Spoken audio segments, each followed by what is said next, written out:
Ecuador aparece en titulares e incluso en portadas internacionales, dado el auge de la violencia en el país y sobre todo por la contundente respuesta de su mandatario, Daniel Noboa. De acuerdo a su propio viceministro de Gobierno, Esteban Torres Cobo, esto es a causa que en el primer mes, y hace ahínco en el primer mes, decidió poner la casa en orden. Acusa que los gobiernos anteriores no lo hicieron por comodidad, temor o complicidad. Por eso es que en las primeras semanas de su gestión, Daniel Noboa está viendo esta grande conmoción. Señala por medio de un video que esta es la respuesta precisamente a su combate al narcotráfico, al narcoterrorismo, y asegura que no dará tregua. Por eso es que por medio de un decreto ejecutivo dispone que las Fuerzas Armadas pueden actuar. Históricamente, las Fuerzas Armadas están para defender a las naciones en las fronteras de enemigos internacionales. Debido a que la guerra contra el narcotráfico pisa suelo propio, entonces llegó el momento. Si bien es cierto que durante la gestión de Guillermo Lasso se intentó aprobar esto a nivel parlamentario, recién sucedió en el gobierno de Daniel Noboa. Por eso y más es que insta a la unidad, tanto él como su gabinete, más allá de líneas políticas e ideológicas que muchas veces entorpecen la aprobación de leyes. De hecho, en su último video justamente destaca que no existen leyes suficientes para enfrentar este tipo de problemas. Esto es un pequeño guiño a lo que será la consulta popular, el plebiscito que pretende aprobar, entre otras cosas, para combatir la delincuencia en el país.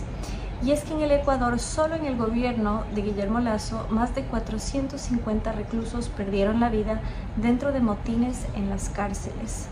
Por eso y más, el exmandatario declaró solo hasta abril del 2023 10 estados de excepción.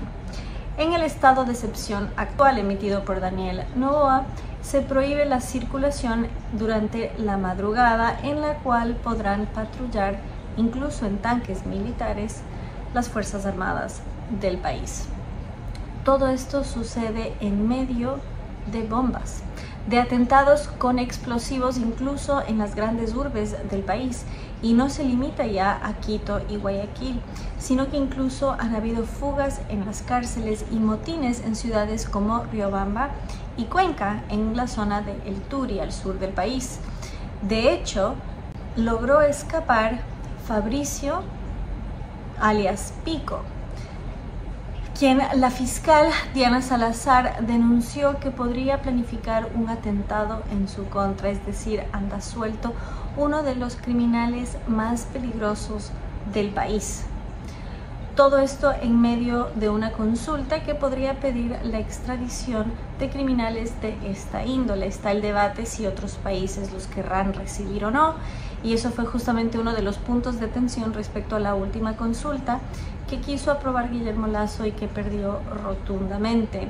Por eso y más, como se dijo anteriormente, es que se insta a la unidad y pensar en el interés de la nación más allá de líneas político-ideológicas. Además, aseguran los defensores de esta medida que se han pulido las preguntas de tal manera que sean ejecutables, que fue una de las tantas críticas de la consulta anterior, que no se podía llevar a cabo aquello que se establecía o que se pedía en el papel.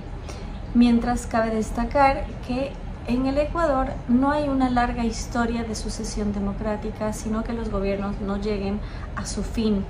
Por eso existe el temor que pueda suceder nuevamente, dado que Noboa tan pronto en su mandato ya se enfrentó a estas redes criminales que incluso han subido videos donde aparecen policías con armas contra su rostro, videos donde solicitan al presidente que se detenga y que no actúe como Bukele. Incluso le han llamado un Bukele 2.0. Y esto ha sido muy bien recibido en la comunidad internacional. Se puede observar en páginas de divulgación como Wall Street Wolverine que los usuarios unánimemente dicen: ojalá hubiese un presidente así en Colombia. Muchos usuarios de España diciendo que pretenden emigrar, justamente como tanta gente de Hispanoamérica se va a España y a Europa en general, que ahora es momento de venir para esta zona, tanto para Ecuador como para El Salvador, dada esta lucha contra el crimen organizado, mientras que en España, en contraste, tenemos un presidente que pretende pactar con terroristas. Es decir, internacionalmente se ve con buenos ojos estas medidas, mientras que en el Ecuador todavía hay mucha susceptibilidad y también temor, dada la violencia que se vive. Sin embargo, desde el gobierno solicitan unidad y apoyo, tanto a las medidas como a las Fuerzas Armadas, para que sepan que su accionar es legítimo. Ya tienen el apoyo político legal. Ahora se busca también el social, que mayormente sí lo tienen. Es más, incluso abogados de índole progresista están pidiendo uso progresivo de la fuerza.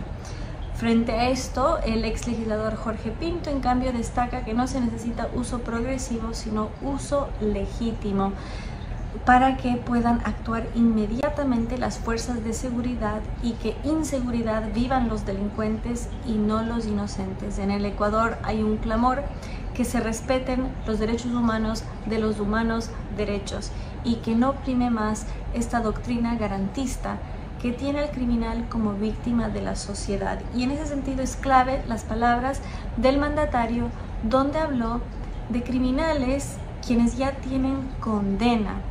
Esto quiebra con el relato de los PPLs, las personas privadas de su libertad como si fuesen víctimas de la sociedad. No es lo mismo una persona que está en prisión sin sentencia ni condena que una persona que ya ha sido condenada, y además por crímenes graves como asesinato, secuestro y tráfico de drogas a gran escala. ¿Se podrá vivir un gran cambio de paradigma en el Ecuador? Es lo que muchos esperan. Por ahora hay expectativa que así sea, pero también temor que no suceda pronto.